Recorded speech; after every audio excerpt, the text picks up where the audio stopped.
Alors, moi, c'est Frézy de Borsalino et je vous redis bienvenue sur le réseau. On est aujourd'hui avec Jeff T. Morales qui va nous parler un peu de ce qu'il fait et de quoi est constitué son monde. Donc, comme vous le savez, sur le réseau, on est là pour créer des connexions, pour enrichir la communauté, pour créer une intelligence collective. Alors, Jeff T., bienvenue sur le réseau officiellement. Merci beaucoup, merci de m'avoir parmi vous. Ça fait plaisir. Donc, on peut commencer très smoothly. Ouais. On veut savoir qui es-tu? Peux-tu te présenter brièvement à notre communauté? Donc, bonjour, communauté Le Réseau. Encore une fois, merci de m'avoir parmi vous. Comme tu l'as dit, je m'appelle Jeff T. Morales. Je suis directeur chez Sur Mesure, donc une entreprise qui est spécialisée dans la confection de vêtements sur mesure. Et je suis dans le domaine du vêtement depuis 2015. Donc, quand même, un petit bout. J'ai eu mon atelier de couture un certain temps aussi. OK. Et puis, voilà qui je suis. Ça fait partie de mon monde majoritairement. Et j'aime tout ce qui est créativité, musicale, mode, fashion. Voilà. Multi-talent, multi-potentiel et tout. On essaye, on essaye. All right. Mais t'as dit vêtements sur mesure. Ouais. Là, je vois que tu représentes la marque de Sur Mesure. Pour ceux qui Effectivement. connaissent pas Sur Mesure, est-ce que c'est essentiellement des costumes, des chemises habillées ou bien c'est tout autre chose? Donc, on fait des habits, donc des Ok. costumes, Ouais. des chemises. On a des chemises plus décontractées, OK. des jeans, des chinos, chaussures aussi, sneakers, chaussures habillées. Ok. Mais tout est fait sur mesure. All right. Donc, j'ai pas de prêt-à-porter. Donc, quelqu'un qui vient, qui dit j'ai besoin de ça aujourd'hui pour demain, malheureusement, je ne suis pas capable d'accommoder. All right. All right. Mais donc, est-ce qu'on peut savoir un peu quel était ton parcours, brièvement? Donc, moi, j'ai commencé dans le domaine du vêtement en 2015, comme un temps partiel dans une mercerie à Québec. OK. Et j'étudiais en administration. Et tranquillement, pas vite, j'ai commencé à avoir la piqûre pour ce qui est le mode, le fashion, mais à la base, c'était pas dans ce que j'allais me diriger. Et un jour, je me suis rendu compte que j'aime beaucoup, j'ai une belle créativité, et j'ai décidé de faire un switch de carrière. J'ai lâché ce que je faisais, OK. et je suis parti à Montréal, étudier en design de mode. OK. Mais donc, t'as quitté de Québec. J'ai quitté Québec OK. Et t'es allé à Montréal pour étudier en design de mode. pour étudier en design de mode. OK. All right. Exactement. Et puis, à Montréal, j'étais en design de mode et tout. Et puis, mes parents, ils m'ont appuyé OK. dans vas-y, fais-le. Oui. Mais c'est eux qui payaient mes études. Par Oui. contre, ils ont fait tu changes de domaine, tu as le droit, mais Oui. tu payes pour toi. OK. D'accord. Donc, ce qui est très bien d'ailleurs, c'est une belle leçon de vie qu'ils m'ont fait. Parce que tu investis directement, toi. Exactement. Ouais. Par contre, j'ai un peu sous-estimé la charge. Tu comprends? Ça, c'était un peu l'autre côté de la médaille. La Tout médaille. était beau. Je vais à Montréal, étudier en design de mode. Je vais devenir Ouais. un grand designer, Ouais. etc. Tous les grands rêves. Et puis, mon corps a dit non. Comment ça? J'avais 2 emplois, OK. en plus de l'école à temps plein. Wow. Et puis, j'ai pas été capable. Sincèrement, j'ai pas réussi. Il y a des personnes qui réussissent avec 2 emplois. Avec Moi, 2 emplois. moi, j'ai pas été capable. OK. On se dit pur et simple. Puis un jour, je me dis, bon, est-ce que je reste en design ou qu'est-ce qui se passe? Qu'est-ce que je fais? Et au même moment où j'avais toute cette pensée, cette discussion dans ma tête, un ami me dit, hey, j'ai rencontré telle personne, c'est un tailleur, il cherche un apprenti et j'ai parlé de toi. Il veut te rencontrer. Wow. Donc, je dis merci. Ouais. Et j'arrive sur place, on discute un peu. OK. Et il me dit, bon, je vois que tu aimes le vêtement. Et du côté design, moi, j'ai toujours préféré la couture, de toute façon. OK, d'accord. Donc, il me dit, je vais te montrer à coudre, je vais te montrer tout ce que tu dois apprendre dans le métier que je fais. Et tu commences telle date. OK. Donc, j'ai fait comme, OK, parfait. Donc, j'ai lâché design de mode Oui. pour me concentrer vraiment pour Sur ce la qui était la couture. All right. Du coup, tu as quitté tout ce qui était théorique parce que c'est sûr que tu étais à l'école, puis tu as plongé directement dans le bain à la base même qui est la couture. Exactement. All right. Mais avant qu'on aille plus en détail, on veut savoir d'où tu viens. D'où je viens? Oui. Je suis né à Montréal. OK. j'avais 6 ans qu'on a déménagé à Québec. Ok. J'ai passé toute ma vie à Québec. Ok. Jusqu'à ce que je déménage à Montréal Pour les études. pour les études. Ok, d'accord. Mes parents sont latinos.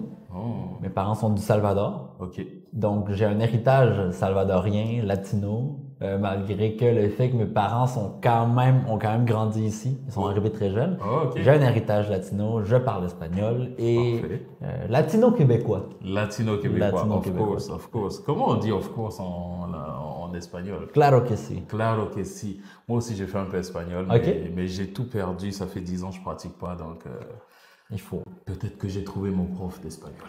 Waouh!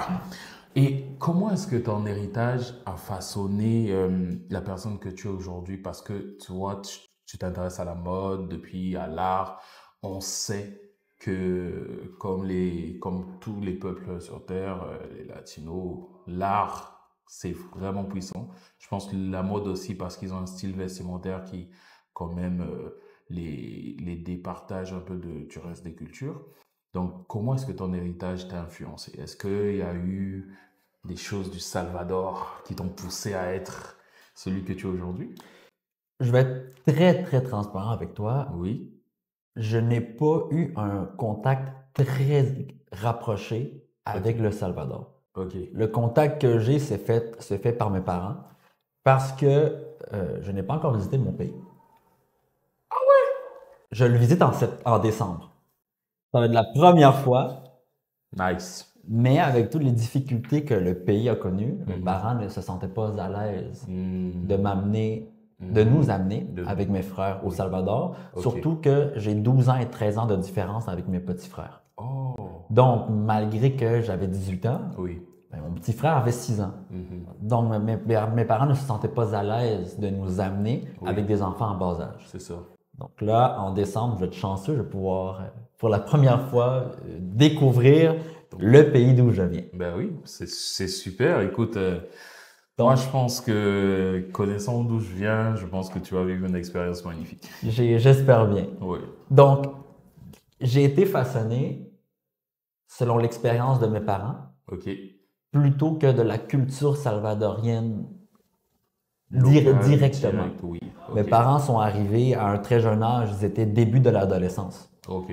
Donc, quand même, lorsque moi je suis né, mes parents, ça faisait longtemps, ils ont fait leur secondaire ici. Donc, j'ai eu un mélange de latino et d'Amérique du Nord, Ok. quand même. Ben oui. Donc, je parle super bien espagnol, je le lis, je l'écris, mais je me fais dire que je suis trop nord-américain pour être latino. L'accent d'Amérique du Nord. Mais des fois, je me fais dire que je suis plus latino que nord-américain. Ok. Et moi, je me considère un mélange parfait entre les deux. Ben écoute, tu es latino-québécois. Voilà. Simplement. Un latino québécois. Magnifique. Et du coup, là, on retourne un peu sur une fois que tu as plongé dans le monde même de la base, donc à la couture, qu'est-ce qui s'est passé après? Donc, j'ai travaillé là un certain temps, Ok. mais j'ai commencé, je ne savais rien. Ok. Tu comprends? Donc, j'ai commencé juste en accueillant la clientèle, Parfait. et c'est tout. Ok. Et tranquillement, pas vite, j'ai commencé à prise de mesure, retouche, je faisais des bords de pantalon, et tranquillement, j'ai fait tous les types de retouches qu'on peut faire sur un vêtement. Donc, j'ai vraiment parti de zéro, j'ai Oui. tout appris le type de retouche, jusqu'à pratiquement gérer la place. Ok. Officiellement, je n'ai jamais eu le titre de gérant. Le gérant. Mais sincèrement, je veux dire, je travaillais 6 jours semaine. J'ouvrais et je fermais la boutique les 6 jours. Et des fois, je travaillais le dimanche aussi. Waouh. Donc, même si je n'ai jamais eu le titre officiel de gérant, c'était moi pratiquement qui Tu gérais la boutique. était là, je gérais la boutique. Ça t'a pris combien de temps pour apprendre les bases de la couture jusqu'à être gérant? Genre, est-ce qu'il y avait beaucoup de techniques particulières ou... Donc, oui, je dirais que quand je suis rentré, Oui. ça m'a pris à peu près 1 an et demi Ok. avant de vraiment être laissé à moi-même pour tout. Nice. Et dans cette année et demie, c'était pas juste sur les heures de travail. Non. Hein? Donc, Tu faisais des devoirs. je travaillais, Ok. je fermais la boutique Oui. et je restais. Et je continuais à travailler, à me pratiquer. Waouh. Le dévouement. Exactement. Ok. Practice makes perfect. Exactement. Et des fois, des choses plus compliquées que je ne savais pas nécessairement comment faire après les heures d'ouverture. Ok. Parce qu'au moins, si on avait une retouche, un travail plus compliqué, après les heures d'ouverture, peu importe le temps que ça me prenait, c'est bon, les autres choses ne sont pas en retard. Mais c'était pas juste une question de j'apprends sur le travail. Non. Je restais par moi-même, je mettais de mon temps, je mettais de mon effort non payé Non payé. pour développer et apprendre. Nice. Donc, du coup, en plus de la couture, vu qu'à un moment, t'es rendu à devenir un peu le ghost gérant de la place, Ouais. t'as appris aussi t'as appris la gestion. Exactement. Ok. C'était une petite équipe. Une petite équipe. Toute petite équipe. Combien? Il y avait moi, Ouais. évidemment, le propriétaire, Ok. et un autre tailleur qu'on avait 2 à 3 jours semaine. Ok. Donc, D'accord. c'était une mini-équipe où j'ai appris à gérer les différents horaires difficilement du propriétaire, qui des fois t'es là, des fois t'es pas là. Et Ok. tu comprends. Ouais, c'est sûr qu'il avait aussi d'autres priorités, peut-être. Ouais, exactement, c'est tout à fait normal, mais c'était au-delà d'une gestion d'employés, c'était une gestion du temps, une gestion des délais. Ok. Parce que lorsque tu vas chez un tailleur porter un vêtement à travailler, et on te dit ça va être prêt dans 5 jours, dans 5 jours, tu t'attends à ce que ça soit prêt. Ben, c'est ça. Donc, Ok. plus ce type de gestion, oui. du turnaround et de ce qui se passe vraiment, plus que la gestion d'employés, parce que l'employé, c'était moi, un autre, et le propriétaire. C'est ça, vous étiez juste une petite équipe. Exactement. Ok, alright. Puis, je voulais savoir la dernière question avant qu'on passe sur un point beaucoup plus professionnel. C'est tout le long, quelles sont les qualités que tu penses que tu as développées? Partons de l'échec, parce que oui, tu as décidé d'aller faire de la mode et tout, puis que ça n'a pas marché, mais que tu as quand même su rebondir. Et jusqu'à aujourd'hui, quelles sont les qualités que tu penses que tu as développées? La résilience. Waouh, c'est un gros mot ça. C'est bon ça.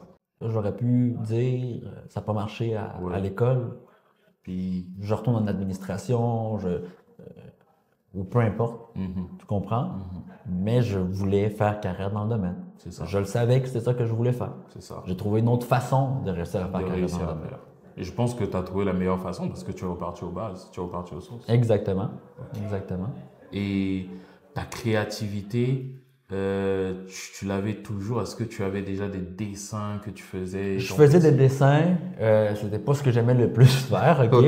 Je ne suis pas le plus grand talent de dessin. Moi, je comprenais mes dessins. D'accord. Mais au côté créatif, je fais quand même de la musique depuis que je suis jeune. Ok, oui. D'accord. Ben oui. Je suis batteur. Je fais du drum depuis que j'ai 12 ans. Ça, c'est bon, ça. Donc, veux pas, au-delà de... J'ai développé une créativité dans le vêtement, mais le côté créatif et artistique, quand même, depuis un peu plus jeune que juste. Donc, à part le vêtement, il y a aussi la musique. Il y a aussi la musique. Ok, batteur à l'âge de 12 ans. Ouais. Mais c'était où? Comment tu as... À l'église. À l'église. Ok, d'accord. Voilà. J'ai commencé en étant batteur à l'église. Et j'ai fait ça pendant 16 ans. Oh! Ben, t'as encore des skills, là. Je continue à jouer. Alright. Je vais essayer de découvrir plus tard où est-ce que tu joues pour que je puisse venir te voir. En tout cas, on va passer au niveau professionnel et tout. Tu nous as parlé de ton parcours, comment tu as appris et tout. Moi, je suis curieux de savoir le retour à Québec. Parce que tu as dit que tu étais dans un atelier. Un atelier de couture à Montréal. Exactement. Et maintenant, quelle était la suite de ton parcours professionnel? Parfait.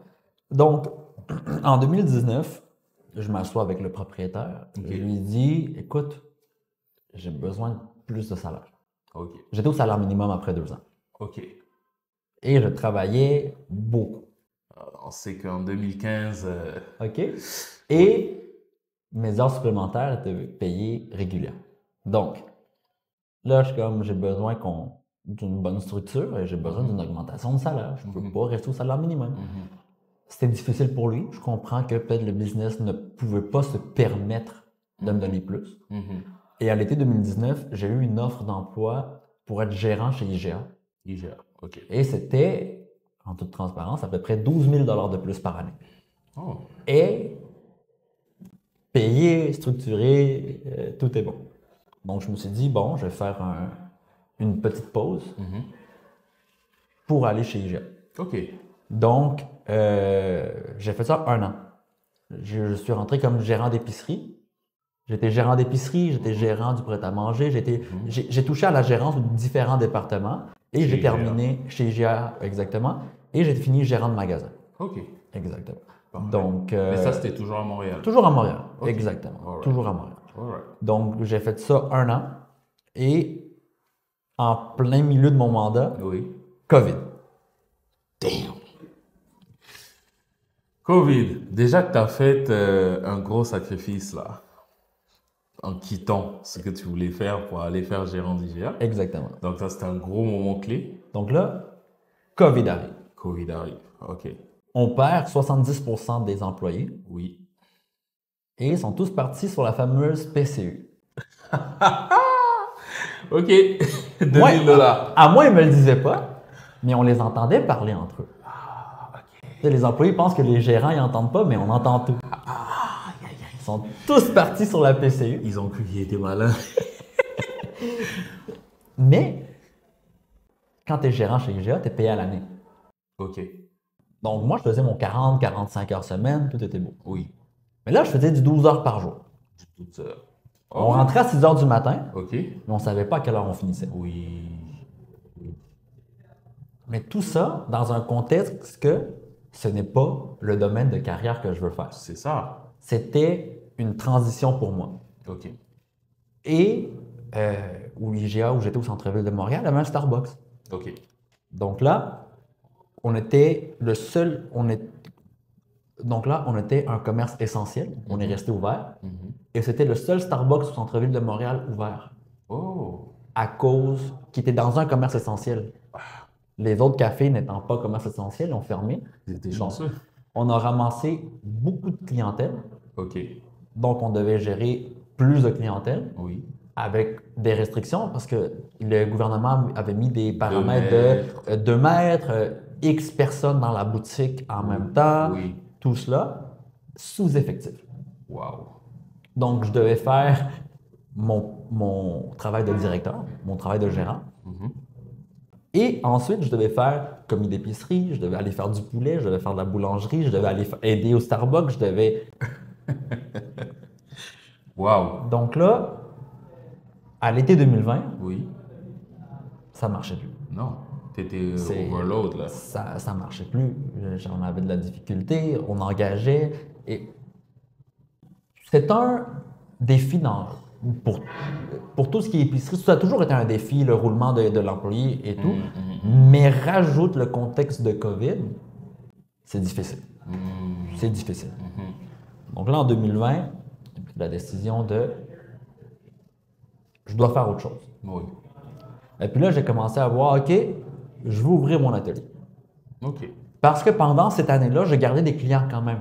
Moi, j'ai acheté des machines à coudre chez moi. Et une OK. fois de temps en temps, j'avais un client. Ça, c'est bon ça. Donc là, cette année-là, j'ai jamais réellement quitté. OK. Mais je faisais de temps en temps, De temps en temps. à gauche, à droite. C'est ça. Puis là, en 2020, l'été 2020, j'ai fait comme non. J'ouvre mon atelier. Et là, je commence à voir les prix. OK. Un loyer à Montréal, un loyer à Québec. Québec, c'est beaucoup moins cher. Oui. À Montréal, il y a plus de personnes. C'est ça. Mais qu'est-ce qui se passe avec la COVID? On ne sait pas. On ne sait pas. Quand est-ce que ça va finir? C'est ça. Donc, papa, maman, est-ce que je peux revenir à la maison? OK. Je vais ouvrir mon atelier à Québec. Ben oui, viens-t'en. Le choix est clair. Les parents sont toujours là. Voilà. Supportés. Magnifique. Et le loyer que j'ai signé pour mon atelier, Oui. je ne l'avais même pas vu, c'est mon père qui est allé. Oh. Moi, j'étais au travail, FaceTime, c'est mon père qui faisait tout. Et mon père, il me dit, c'est le plus beau que j'ai visité. Je suis comme, parfait. Je rappelle à madame, on le prend. OK. Ouais. All right. On va faire un gros shout-out à papa parce que, Merci, papa. ben oui, t'as soutenu à fond. Exact. Mais OK, all right. Puis Non. après, comment ça a découlé? Donc, j'ai pris mes affaires, on Oui. est venu et j'ai établi mon petit atelier dans Saint-Roch. OK. Ça va. Donc, j'ai ouvert en août 2020. D'accord. Et là, tranquillement pas vite. Je suis parti de 1 client par mois à 1, 2 clients par semaine. À tranquillement, je commençais à venir. Moi, j'avais un petit atelier, puis on le voyait pas bien de la rue. Donc, je me promenais, j'allais aux hôtels autour, je donnais mes cartes d'affaires, j'essayais d'aller voir des clients. Dans l'autobus, je voyais quelqu'un habillé en habit. Je suis comme, tiens, prends ma carte, t'as besoin de retouche, appelle-moi. Yes! OK? Donc, c'est comme ça que je faisais. OK. Et puis, un jour, la bâtisse a été vendue. Non. Ouais. Donc, la madame, la propriétaire, elle avait un commerce et avec la COVID, son commerce n'a pas survécu. OK. Donc, elle a vendu la bâtisse. Oh là là.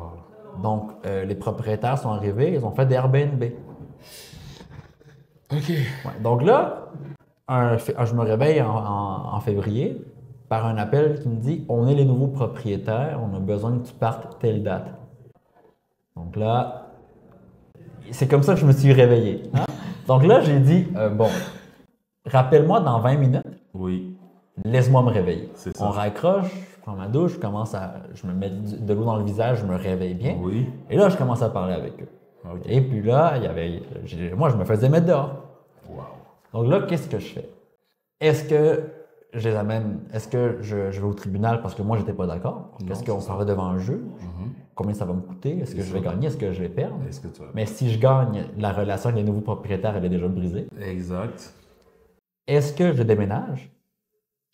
Mais encore une fois, tu sais, en février 2021, la COVID n'était pas finie. Non, pas du tout. Donc, est-ce que le gouvernement va refermer? Si je déménage, ça va coûter plus cher parce que j'avais trouvé un loyer très, très bas. OK. Donc, peu importe où j'allais, ça coûtait le double. Mais c'est ça. Minimum. Donc, Mais oui. bon, ça me coûtait plus cher. Bon, qu'est-ce qui se passe? Qu'est-ce que je fais? Et au même moment, comment la vie fait les choses? La bâtisse où j'avais mon atelier, Oui. à côté, il y avait une tour d'appartement Oui. et le directeur de Sur-Mesure habitait là. Et on se connaissait parce qu'on a travaillé ensemble en 2015-2016. On avait travaillé ensemble. Ah oui? Oui, on avait travaillé ensemble. Et un jour, en sortant de mon atelier, lui, il passe et on dit hey, moi, j'habite là, mon atelier est juste à côté. Oui. On en parlait un petit peu. OK. Et là, il a vu la pancarte vendue. Oui. Et lui, il s'est cherché un assistant. Oui. Donc, il a fait comme 1 + 1 = 2. La bâtisse est vendue. Il doit fermer l'atelier. Moi, j'ai besoin de quelqu'un. Je le connais. Jeff T, j'ai besoin d'un assistant. Ouais. Je parle avec ma famille. Qu'est-ce que je fais? Décision difficile. Ah! Est-ce que je ferme mon atelier? Je suis revenu à Québec pour mon atelier. Donc, est-ce que je dis non, je garde mon atelier ou je prends le poste avec Sur-Mesure C'est ça. et l'atelier, on va voir. OK. Donc, ce que j'ai fait, c'est que j'ai ramené l'atelier chez moi, D'accord. dans le sous-sol, Dans ce sol. et j'ai pris le poste chez Sur-Mesure. All right. Ça, c'était février 2021. OK. 2024, je suis encore là. T'as 3 ans plus tard. survécu. Voilà, Écoute. je suis encore là. L'atelier est encore chez moi, il existe, je prends mes clients. Oui. Donc, par contre, 2 jours, je travaille. Et le soir aussi. Et le soir aussi. Oui. Mais en plus de ça, créateur de contenu. J'essaye, on essaye. Artiste, créateur de contenu, comment je dis, styliste? Styliste sartorial, oui. Styliste sartorial. Sartorial. C'est quoi? C'est quoi le style sartorial? Sartorial, c'est tout ce qui se rapporte au tailleur. OK. Donc, l'habillement, le mode de vie, Oui. le style. OK. Exactement. Mais, À ne pas confondre avec la sape. tu vois? OK? Hey! Tu anticipes toutes mes questions. Justement. La sape et les sartorialistes, c'est des cousins. C'est des cousins. C'est des Ok, cousins. Oui. Mais ce n'est pas exactement la même chose. En fait, celui qui se dit sartorial, il est beaucoup plus complet parce qu'il peut coudre lui-même ses vêtements, avoir un style de vie. Pas nécessairement. Pas nécessairement. Pas nécessairement. Non, C'est pas ce qui se rapporte au métier du tailleur, donc les habits. Oui. Mais tu peux avoir. Tu ne dois pas être couturier. Tu ne dois pas être couturier. Ok. Exactement. D'accord. Comme pour être un sapeur, tu ne dois pas être couturier non plus. Non plus, non plus. Mais comment tu connais la sape, toi? Ah, la sape congolaise, écoute, les reportages, la lecture, Ok. essayer un peu plus de comprendre la mentalité des sapologues et des sapeurs, c'est quelque chose que j'ai fait. Ok. Mais c'est bon, c'est bon. Et qu'est-ce que tu en penses? c'est génial, c'est un type d'art, c'est un mode de vie aussi. Oui, c'est clairement un mode. Tu comprends? Moi j'ai un mode de vie sartorialiste, un mode de vie dans la SAP, Oui. des similarités, mais quand même, il y a, en termes de coloris, en termes d'agencement, il y a certaines différences. On est similaires en étant différents. En étant différents.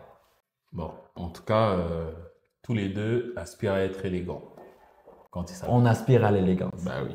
Moi, je vois en tout cas élégance. Vous voyez, si je le ramène à Brazzaville, on va l'appeler sapologue. Ça c'est sûr. Ils vont pas dire t'es dans un style sartorial. Ils vont dire t'es un sapologue. Sapologue. Mais en tout cas, yes. C'est bon ça, mais c'est quoi les mythes qu'on dit sur la mode qui ne sont pas forcément vrais, selon toi? Tu vois, moi, je suis dans le domaine du sur-mesure. Oui. N'est-ce pas? Donc, on dit, bien souvent, on dit le sur-mesure, c'est très cher. Et c'est juste les riches qui peuvent faire des vêtements sur-mesure. Ça, c'est vrai. Mais c'est pas vrai. Nos chemises commencent, du moins où je travaille, commencent à 110 $. OK. Tu vas chez Samuels, pour 100 $, c'est une chemise qui n'est pas faite sur mesure. Clairement. Et si les manches sont trop longues, tu dois payer 15 $ pour le raccourcir. Si c'est trop large, tu dois payer un autre 15 $ pour réduire. Pour réduire. Donc, tu es rendu à 130 plus taxes. Oh là là. Donc, il y a des comparatifs. Oui, il y a des chemises à 150. Oui, il y a des chemises à 350. C'est vrai.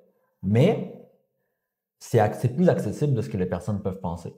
Et en plus, tu n'es pas juste sur mesure, tu choisis ton tissu, ton collet, tes poignets, tes boutons.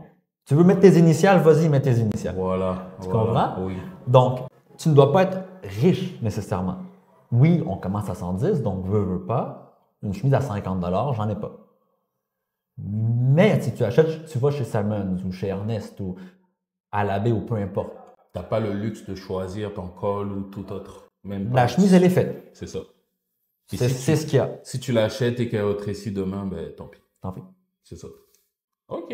All right. Ça, c'est vraiment, c'est vrai. Parce que quand on entend sur mesure, on se dit tout de suite, oh, chic, classe, il faut mettre des talles. C'est chic. C'est classe. Mais tu peux avoir le résultat sans payer 3 000 $. OK. J'ai beaucoup de clients qui font comme, ah, je pensais que c'était plus cher. OK. Donc, admettons que j'ai un mariage. OK.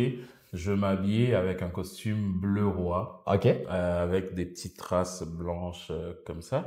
Je veux qu'il soit pas trop serré sur le corps. Comment tu me l'agencerais? Genre, je veux qu'il soit bleu roi, un veston assez qui me file bien, qui met bien en valeur ma carrure, qui me rend charismatique.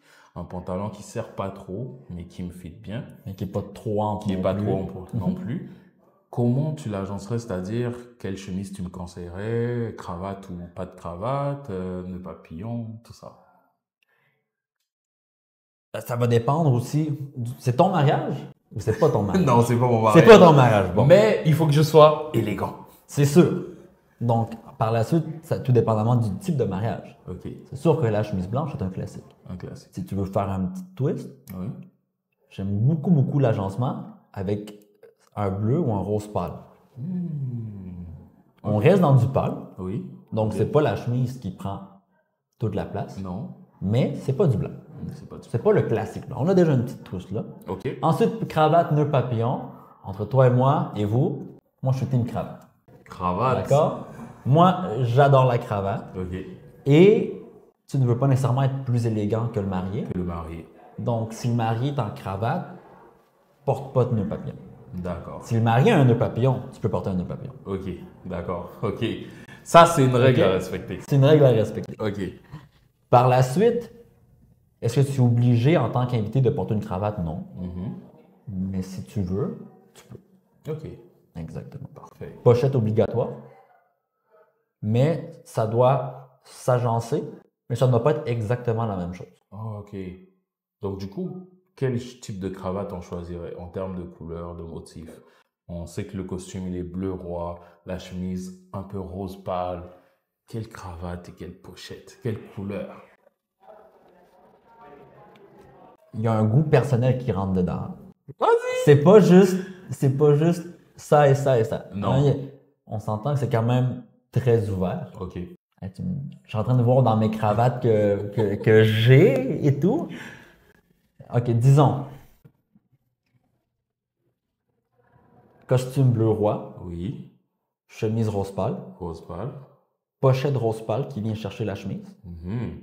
Et on vient chercher une cravate bordeaux. OK? Cravate bordeaux, Oui. texturée. Texturé. Donc, Ok. quelque chose comme un tricot. Une belle cravate en soie tricotée. Donc, c'est élégant, Oui. mais c'est un peu décontracté aussi, avec la petite texture au travers. All right. Parfait, ça. Ok. Bon, moi j'ai trouvé mon style pour le mariage. Donc, on va aller avec. Mais je vais te montrer une image. OK? Puis on va la passer aussi. Puis ce que tu vas me faire,